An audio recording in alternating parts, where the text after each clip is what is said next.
সুবহানাল্লাহ আলহামদুলিল্লাহ খুব বড় তাসবিহ। সুবহানাল্লাহি ওয়া বিহামদিহি সুবহানাল্লাহিল আযীম। নেকির পাল্লাই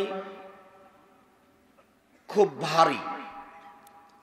আল্লাহ রাসূল বলছেন কালিমাতানে, দুইটি শব্দ, খাফিফাতানে আলাল লিসানে, মুখে উচ্চারণে হালকা, সাকিলাতানে ফিল মিজানে, দাড়ি পাল্লাই ভারী, হাবিবাতানে এলার রহমানে, রহমানের নিকটে খুব প্রিয়। এক, সুবহানাল্লাহি ওয়া বিহামদিহি। দুই, সুবহানাল্লাহিল আযীম। দাড়ি পাল্লাই খুব ভারী, আবার আল্লাহর প্রশংসা। এরপরেও সারা দিন সুবহানাল্লাহ বলেন, আল্লাহ এর নেকি নিজে লিখবেন না, ফেরেশতাকে বলবেন তুমি লিখে দাও। কিন্তু আপনি সিয়াম পালন করবেন, ভোর রাত্রে আজানের পূর্বে খেয়েছেন, সন্ধ্যার সময় সূর্য ডুবলে ছেড়ে দিবেন, আর দিনে কিছু করেননি, 5 ওয়াক্ত সালাত আদায় করেছেন, সুবহানাল্লাহ আলহামদুলিল্লাহ কোরআন তেলাওয়াত কিছুই করেননি, কিন্তু তার নেকি আল্লাহ নিজে হাতে দিবেন, কাউকে দিতে দিবেন না। সুবহানাল্লাহ। তাহলে ইবাদতের জগতে ভিন্ন ধরনের ব্যতিক্রম ইবাদত হলো সিয়াম, রোজা। এর পরেও যদি সালাত না থাকে তাহলে সিয়ামের মতো ইবাদতকে আল্লাহ কেটে দিবেন, রোজার মতো ইবাদতকে আল্লাহ কেটে দিবেন, অথচ তার নেকি নিজে হাতে দিবেন। সালাত না থাকার কারণে সিয়াম কাটা গেল।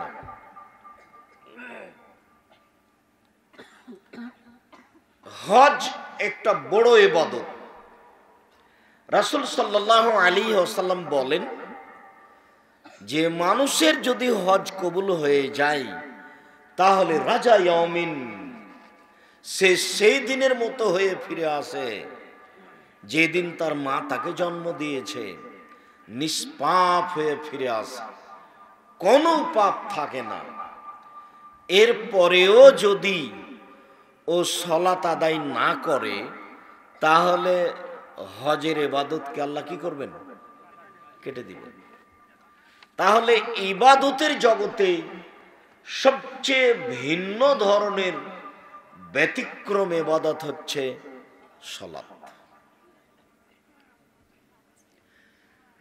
রাসূল সাল্লাল্লাহু আলাইহি ওয়াসাল্লাম বলেন, লাইসা শাইউন আকরামু ইনদাল্লাহি মিনাদ দুআয়ে, আল্লাহর নিকটে সবচেয়ে প্রিয় কাজ দোয়া করা, প্রার্থনা করা, কিছু চাওয়া। আল্লাহ তুমি আমার ভ্যানটার ব্যবস্থা করে দাও, এর নাম চাওয়া। আল্লাহ আমার বাড়ি ঘর নেই, তুমি 5 শতক জমির ব্যবস্থা করে দাও, এর নাম চাওয়া। আল্লাহর কাছে চাওয়া আর মানুষের কাছে চাওয়ার মধ্যে পার্থক্য আছে। আপনাদের এইটা গ্রামের নাম কি? লক্ষ্মীকলা। তো এই গ্রামের একটা ধনী মানুষের কাছে কালকে টাকা চেয়ে নিয়ে এসেছেন, আপনার ছেলের হাত ভেঙে গেছে বলে খুব অনুরোধ করে 5,000 টাকা কর্জ নিয়ে এসেছেন যে মেডিকেলে নিয়ে যাবেন। কালকে দিয়েছে 5,000। আজকে আবার কি যেন একটা দুর্ঘটনা হয়েছে, সে আবার গেছেন যে ভাইজান আমি খুব বিপদে পড়েছি আজকে, তা আবার 3,000 টাকার জন্য এসেছি। তখন উত্তর বলবে, তোর জন্য কি টাকা বানাই? এটা হলো মানুষের চরিত্র। একটা ফকির যদি 2 দিন 3 দিন আপনার বাড়িতে আসে তাহলে ফকিরের উপর আপনি বিরক্ত হয়ে যাবেন। কালকে তুই আসিসনি, কালই তো তোর হাতে টাকা দিলাম, এর আগেও তো একদিন দিয়েছি, তার মানে আপনি বিরক্ত হয়ে গেলেন। মানুষের কাছে চাইলে মানুষ বিরক্ত হয়, আর আল্লাহর কাছে না চাইলে আল্লাহ রাগান্বিত হন। দুইটা দুই রকম। মাল্লাম ইয়াসালিল্লাহ ইয়াগযাব আলাইহি, যে আল্লাহর কাছে চায় না আল্লাহ তার উপরে রাগ করেন।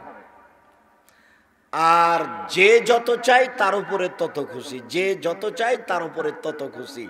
লাইসা শাইউন আকরামু ইনদাল্লাহি মিনাস সাওয়াল, চাওয়ার চেয়ে আল্লাহর নিকটে চাওয়ার চেয়ে আল্লাহর কাছে কোনো কাজ প্রিয় নয়। তো আপনি যদি সালাত আদায় না করেন তাহলে আল্লাহর কাছে চাওয়া কাজটাকে আল্লাহ কি করে দিবেন? কেটে দিবেন। রাসূল সাল্লাল্লাহু আলাইহি ওয়াসাল্লাম বলেন যে লাইসা শাইউন আহাব্বু ইলাল্লাহি মিন কাতরাতাইনি ওয়া আসারাইনি, কাতরাতুন ফি দুমুইন মিন খাশিয়াতিল্লাহ। আল্লাহর ভয়ে এক ফোঁটা চোখের পানি আল্লাহর কাছে যত প্রিয়, পৃথিবীর কোনো কিছু আল্লাহর কাছে তত প্রিয় নয়। এক ফোঁটা চোখের পানি, আল্লাহর ভয়ে যদি এক ফোঁটা চোখের পানি পড়ে তাহলে এর চেয়ে আল্লাহর কাছে পৃথিবীতে আর কোনো ইবাদত প্রিয় নেই, এটাই সবচেয়ে প্রিয়। রাসূল সাল্লাল্লাহু আলাইহি ওয়াসাল্লাম বলেন লা ইয়ালিজার রাজুলুন নারা বাকা মিন খাশিয়াতিল্লাহ হাত্তা ইয়ালিজাল লাবানু ফি দারে। গাভীর বাট ওলান থেকে দুধ বের করে ভিতরে ঢোকানো যেমন অসম্ভব, আল্লাহর ভয়ে কাঁদে যে তার জাহান্নামে যাওয়া তেমনি অসম্ভব। এই কথা মুহাম্মদ সাল্লাল্লাহু আলাইহি সাল্লাম বলেন। গাভীর বাট ওলান থেকে চাপ দিয়ে দুধ বের করে ঢোকানো যাবে? এটা একটা অসম্ভব কাজ। আল্লাহ রাসূল বলছেন যে আল্লাহর ভয়ে কাঁদে তার জাহান্নামে যাওয়াও এরকমই অসম্ভব। আপনার যদি সালাত না থাকে তাহলে এত বড় ভালো কাজটা আল্লাহ কেটে দিবেন। ইবাদতের জগতে সবচেয়ে দামি, শক্তিশালী, পাওয়ারফুল, ক্ষমতাধর ইবাদত হলো দান। ইবাদতের জগতে দানের চেয়ে শক্তিশালী কোনো ইবাদত নেই। বুঝলাম যে সবচেয়ে দামি ইবাদত সিয়াম, রোজা। এরপরেও সিয়াম রোজা শুধু আপনার উপকার করবে, অন্য কারো উপকার করতে পারবে না। বুঝলাম যে এক ফোঁটা চোখের পানি আল্লাহর কাছে সবচেয়ে বেশি প্রিয়। এরপরেও এক ফোঁটা চোখের পানি শুধু আপনার উপকার করবে, আর একজনের উপকার করতে পারবে না। বুঝলাম যে সালাত একেবারেই ভিন্ন ধরনের ইবাদত, নামাজ, সালাত। এরপরেও সালাত শুধু আপনার উপকার করতে পারে, অন্য কারো করতে পারে না। কিন্তু দান এমন শক্তিশালী ইবাদত যে আপনার থেকে আরো অন্যের উপরেও ক্ষমতা প্রয়োগ করতে পারে।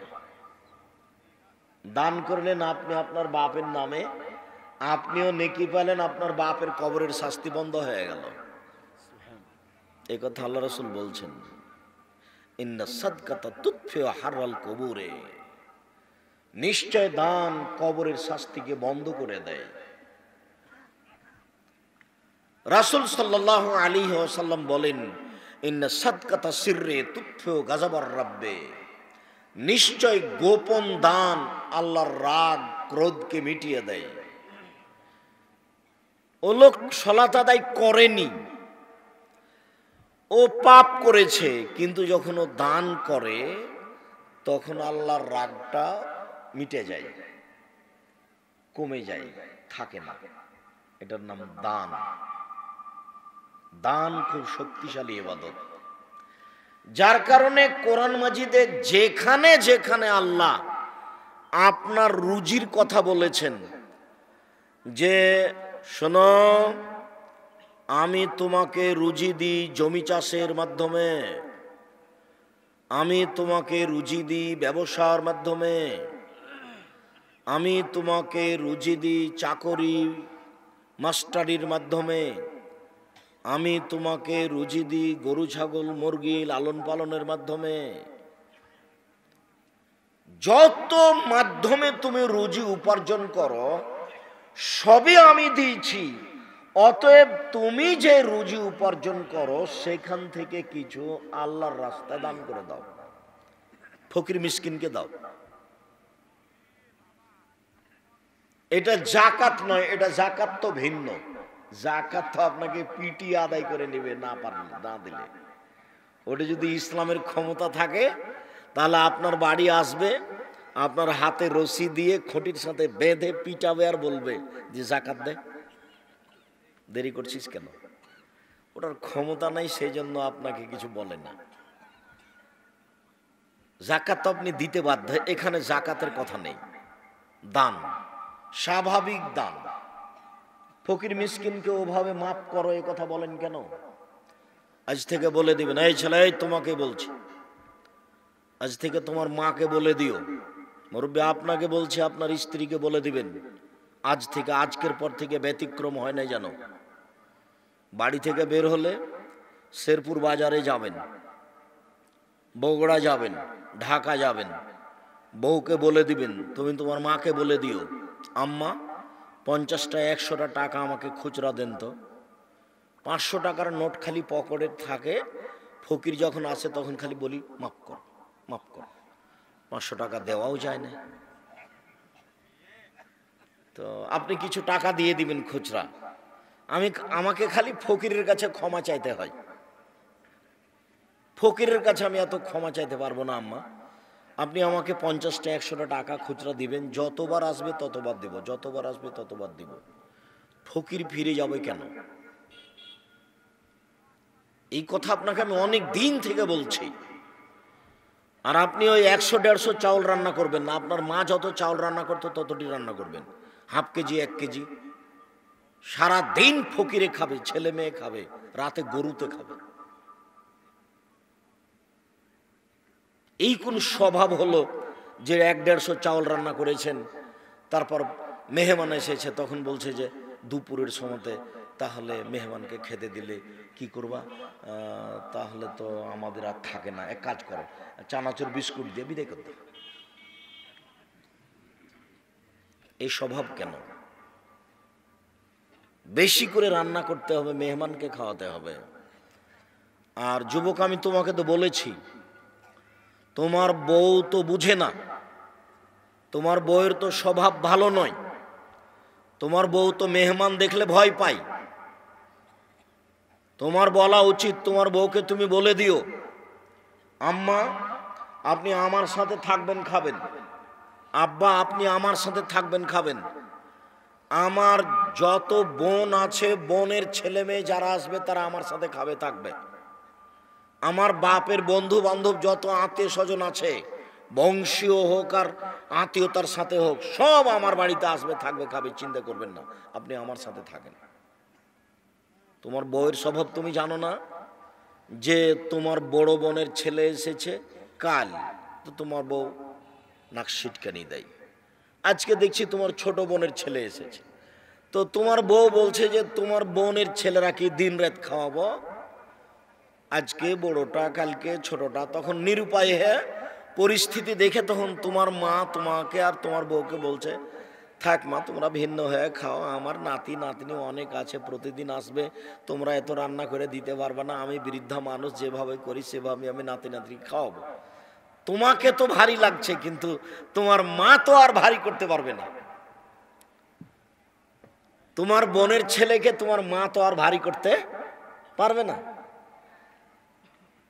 তোমার ভাইয়ের ছেলেকে তোমার মা তো আর ভারী করতে পারবে না, তোমার মা তো আর বলতে পারবে না যা এখন আসছিস কেন, তোকে খেতে দিতে পারবো না। একবারে খোলা বলে দিতে হবে, সবাই তোমার বাড়িতে খাবে। শোনো, আল্লাহ শুধু তোমাকে আর তোমার বউ দুইজনকে রুজি দিচ্ছিল, এবার তোমার মা আসলো 3 জনকে রুজি তোমার হাত দিয়ে দিবে, এবার তোমার বাপ আসলো 4 জনকে তোমার হাত দিয়ে রুজি দিবে, এবার তোমার বোনের ছেলে এসেছে 5 জনকে তোমার হাত দিয়ে রুজি দিবে। তোমার হাতটাকে কিভাবে আল্লাহ বাড়াচ্ছে দেখো।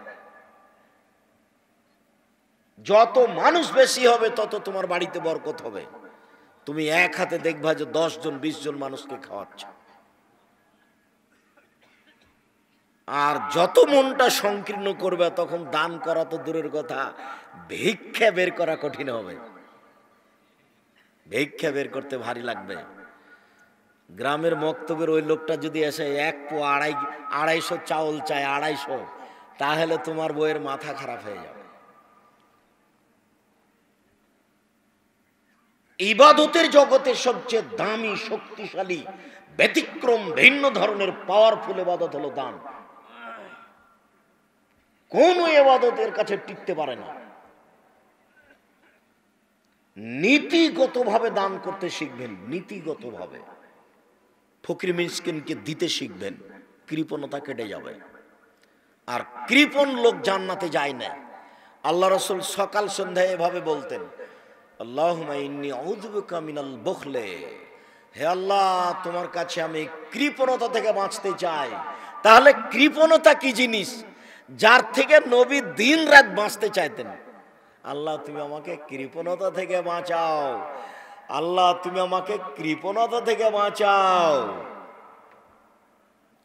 আবার রাসূল সাল্লাল্লাহু আলাইহি সাল্লাম বলছেন, সালাসাতুন মুহলিকাতুন সালাসাতুন মুনজিয়াতুন, 3 ধরনের কর্মে মানুষ ধ্বংস হবেই। 3 শ্রেণীর মানুষ ধ্বংস হবেই। তার এক শ্রেণীর মানুষ হচ্ছে সহনমতা, কৃপণতাকে মেনে নেয়। যে 10 টাকা দান করতে চেয়েছিল, তারপরে কোন এই বাচ্চা, ছেলেটা আপনার সামনে দিয়ে হাঁটছে কি করে? ও তো কথা বুঝে না, কিন্তু আরেকজনের তো ক্ষতি করছে। খুব সাবধান। কোনো বাচ্চা উঠতে চাইলে কিছু সময়ের জন্য তাকে আটকিয়ে রাখবেন। আর দয়া করে আপনি এখন কোনো পেশাব পায়খানার আমাকে প্রয়োজন দেখাবেন না, অল্প সময় পরেই যাবেন। আপনি মনে করবেন না যে আব্দুর রাজাক সাহেব এসেছেন তাতে কি হলো, বাদাম খাবার বসে থাকবো। এই নোংরা আচরণ আমাকে দেখাবেন না, আপনাকে আমি অনেক ভালোবাসি। আর বগুড়ার লোক হিসাবে আরো ভালোবাসি।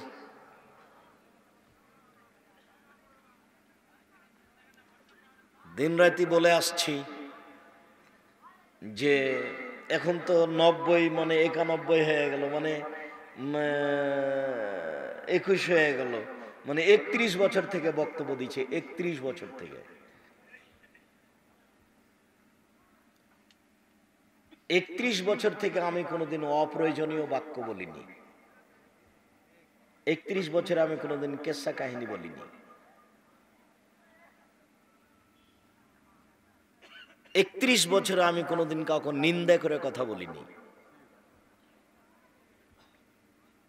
31 বছর আমি জনগণকে হাসিয়ে কথা বলতে হবে এরকম কোনো পরিবেশ আমার কাছে আসেনি।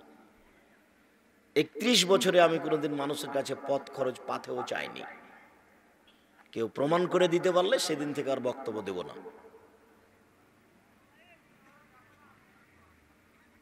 কাজেই যদিও আশা এখন কঠিন, আপনার ভালোবাসা অনেক, তবু আমি সময় করতে পারি না। চলে আসলে ভাই বোন আত্মীয় স্বজন ছেলে মেয়ে খালা ফুফু সবাই আসবেন সম্ভবপর। আমি আপনার কিছু না কিছু উপকার করবই করব ইনশাআল্লাহ। কিছু না কিছু উপকার করবই করব ইনশাআল্লাহ।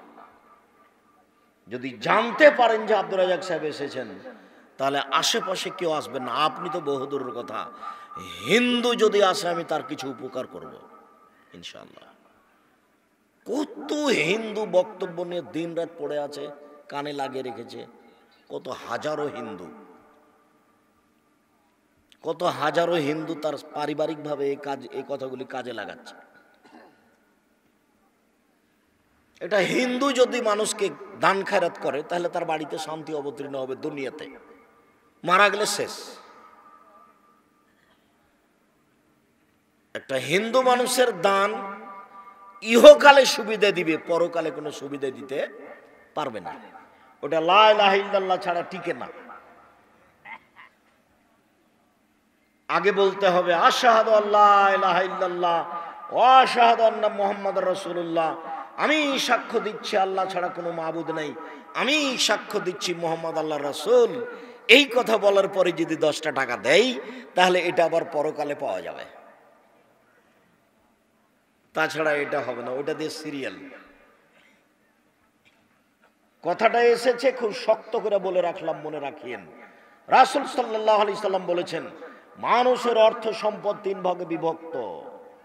মানুষ যা উপার্জন করে তা 3 ভাগে বিভক্ত। 1 মা কালা ফাফনা, যা খেলো তা নষ্ট হলো। ও মা লাবেসা ফাবলা, যা পড়লো তা পুরাতন করলো, পুরাতন হয়ে নষ্ট হয়ে গেল। ও মা আতা ফাক্তানা, যা দিল তা জমা থেকে গেল, যা দান করলো তা জমা থেকে গেল। এটা কাউকে বুঝাতে হবে না, যেটা ফকিরে বলে সেটাই ঠিক, কিন্তু আপনার কৃপণতার কারণে আপনি ফকিরকে ভালো করে ভিক্ষা দিতে পারেন না। আবার ভিক্ষা দিচ্ছেন কোনগুলো? ধানের সমাতে ভালো ধানটা উঠিয়ে রেখেছেন, আর পাতানোকে কি বলো তোমরা? চিটা। চিটা ধান পাতান ধানের সাথে আবার কিছু ভালো ধান মিক্স করে রেখেছ ফকিরকে দেওয়ার জন্য। ফকিরকে ফাঁকি দিয়েছ, কিন্তু আল্লাহকে যে ফাঁকি দেওয়া যায়নি। তোমার বউকে বলে দিও, তোমার মাকে বলে দিও স্বভাব পরিবর্তন করে যেন। এই ছেলে, কথা কাঁধে করে নিয়ে যাবা। তোমার মা ভালো ধান দিতে বাধ্য, তোমার বাপ ভালো ধান দিতে বাধ্য। তোমার বাপ তোমার 14 গোষ্ঠী ভালো ধান দিবে। ধর্মকে তোমার বাপ তোমার মা ফাইজলামি পেয়েছে, পাগল পেয়েছে। কি মনে করে এটা তো বগুড়া, এটা তো গাইবান্ধা, রংপুর। বনে যদি জমি চাই তাহলে তার একবারে মাথাতে রক্ত উঠে যায়। বনে কেন জমি চাইলো? বেটা, বনে জমি তোর চেয়েছে না ওর বাপের চেয়েছে? আমি আব্দুর রাজ্জাক বিন ইউসুফ আমার বাপকে কবর দিয়েছে, জমি ভাগ করেছি। বলে না কেন কোনো মায়ের বেটা আমাকে যে আপনার কি অবস্থা? যদি আমি জমি যাই না, আমার ছোট ভাই জমি চিনে না। আমার ছোট ভাই বরিশাল মডেল কলেজের শিক্ষক, ও জমি চিনে না। আর এটা তো বগুড়া, কষ্ট পাওয়ার কি আছে আপনার? আপনার বাপ মারা গেছে 10 বছর হলো, এখনো আপনার বোন জমি পায়নি। আপনি জমি সকালে নিবেন আর আপনার বোন জমি বিকেলে নিবে, এটাই প্রমাণ করেন দেখি। 24 ঘন্টা পার করা যাবে, এটাই প্রমাণ করেন দেখি। দেখি এমন কোন মায়ের বেটা আছে যে মাটির উপরে জীবিকা নির্বাহ করে, প্রমাণ করে দিতে পারে যে ভাই জমি সকালে নিবে আর বোন জমি বিকেলে নিবে। আপনার বোনের ও বাপ একটু কম নাকি? ওর বাপ হওয়াতে কিছু ঘাটতি আছে? তো জমি এত দেরি হচ্ছে কেন? আমি কষ্ট পাওয়ার জন্য কখনো এই কথা বলিনি যুবক। তোমার বাপকে আমি কুকুর শ্রীগালের চেয়ে খারাপ বলতে চাইনি, কিন্তু আল্লাহ বলছেন বুঝেও বুঝে না ওরা অন্তর আছে, বুঝে না। দেখেও দেখে না ওরা চক্ষু আছে, দেখে না। শুনেও শুনে না ওরা কান আছে, শোনে না। উলাইকা কালানাম, তারা পশু প্রাণীর মতো, তারা গরু ছাগলের মতো, তারা কুকুর শ্রীগালের মতো। ভালো আজাল বরং তার চেয়ে খারাপ। কুকুর শ্রীগালের চেয়ে খারাপ কে? গরু ছাগলের চেয়ে খারাপ কে? বলে যে বাপের জমি জায়গা বাড়ি ঘর আছে, কাজ করতে পারে, তবু যৌতুক নিয়েছে, সেই কুকুর শ্রীগালের চেয়ে খারাপ।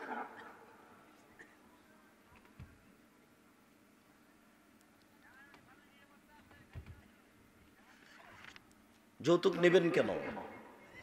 ভিক্ষা করা টাকা দিয়ে তো চাউল কিনে ভাত খেয়ে বাদাত কবুল হবে? যৌতুকের টাকা দিয়ে ভাত খেয়ে চাউল কিনে ভাত খেয়ে বাদাত কবুল হবে না। মোটা কথা।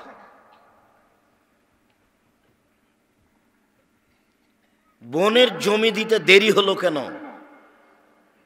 কুকুর শ্রীগালির চেয়ে খারাপ মানুষ, এ কথা আল্লাহ বলছেন, আমি বলিনি। আপনি বলেন সে কে? মানুষের হক মেরে খেয়ে তাহাজ্জুদ পড়ে জান্নাত কিনা যাবে না। জমি জোর করে দখল করে তাহাজ্জুদ পড়ে জান্নাত কিনা যাবে না। সমাজের নেতৃত্ব দিয়ে মানুষের উপরে জুলুম করে মানুষকে জেলে দিয়ে মানুষকে অপমান করে জান্নাত কিনা যাবে না।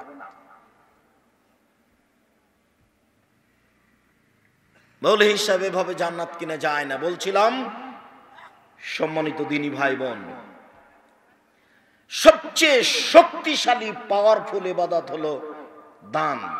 এর পরেও যদি আপনি সালাত আদায় না করেন, নামাজ না পড়েন, তাহলে দানটাকে আল্লাহ কি করবেন? কেটে দিবেন। এবার বলেন তো দেখি, মানুষের জীবনে সবচেয়ে